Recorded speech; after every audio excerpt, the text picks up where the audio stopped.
Start.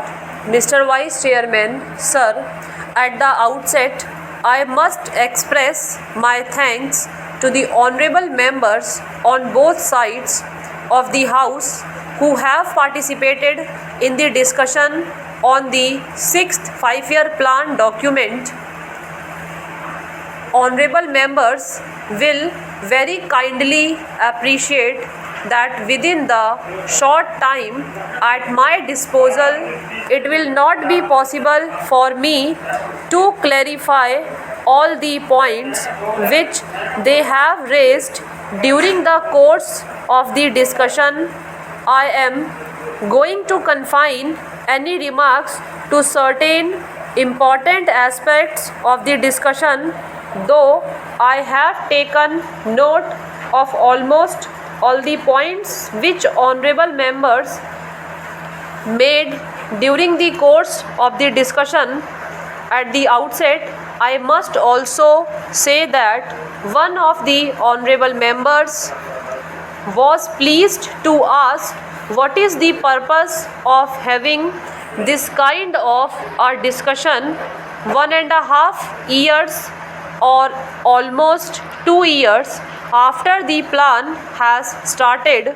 I do not know whether honorable member do recollect that my predecessor Mr. Tiwari had circulated a note to all the members of this house, particularly about the 6th plan framework, and he expected that the honorable members will be able to send their remarks to the minister and also to the planning commission, so that before the draft document of the 6th plan is prepared and finalized, their views could be taken into account.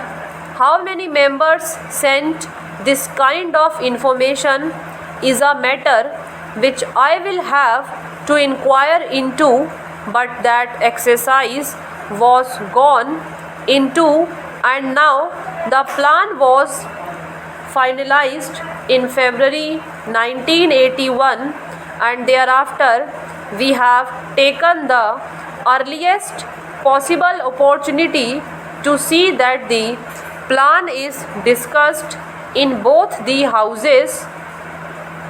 Sir, I am aware of the fact that the international situation and also the internal situation in which this 6th five-year plan has been finalized will definitely have some kind of an impact on the plan document as it was prepared, and how we will be succeeding in trying to avoid the adverse effects it might have on the achievement of the physical targets that we have set for ourselves at the end of the 6th five-year plan.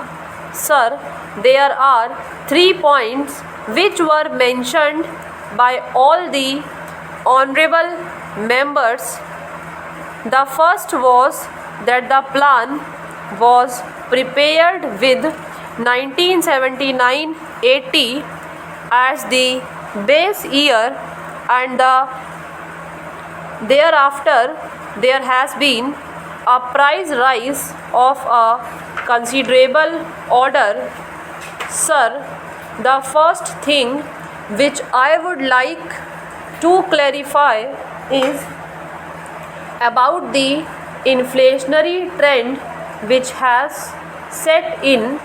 One of the honorable members, Shri Shankar Ghosh, a very experienced member of this house who had also been in the planning commission and knows the intricacies of how the things are being worked out, has been pleased to state here that the rate of inflation is very high, and added to that, the balance of payments position is going to be very bad compared with the percentage that we have worked out for the sixth plan as a whole.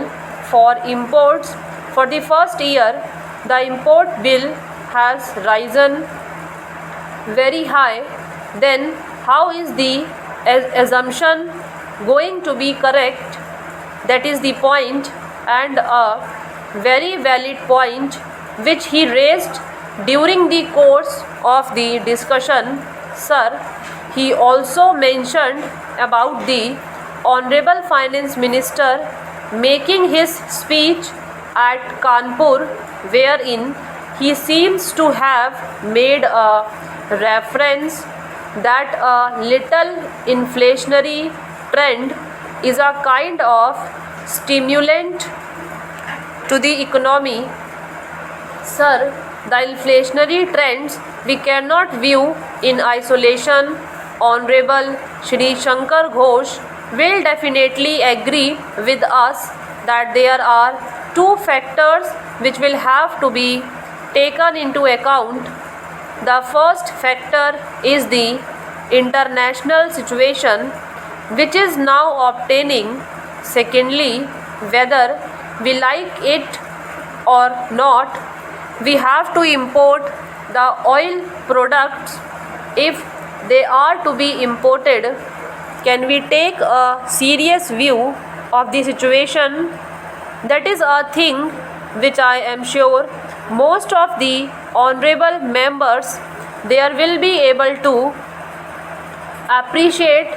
The second aspect is, why is it that we have such a high import bill in 1980-81 when the plan itself commenced, and when we were talking in terms of 9%, immediately in the very first year it jumped.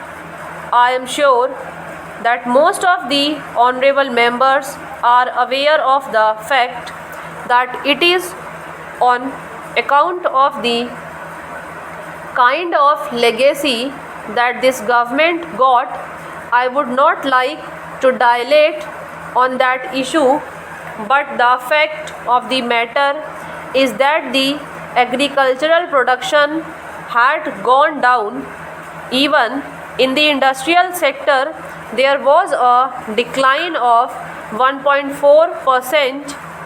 The coal production had considerably gone down in terms of production, and the electricity generation was at the lowest.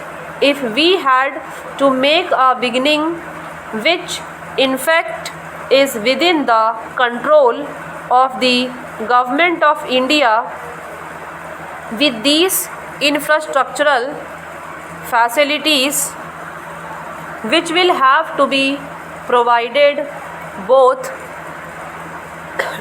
in the agricultural sector and the industrial sector, concerted efforts will have to be made.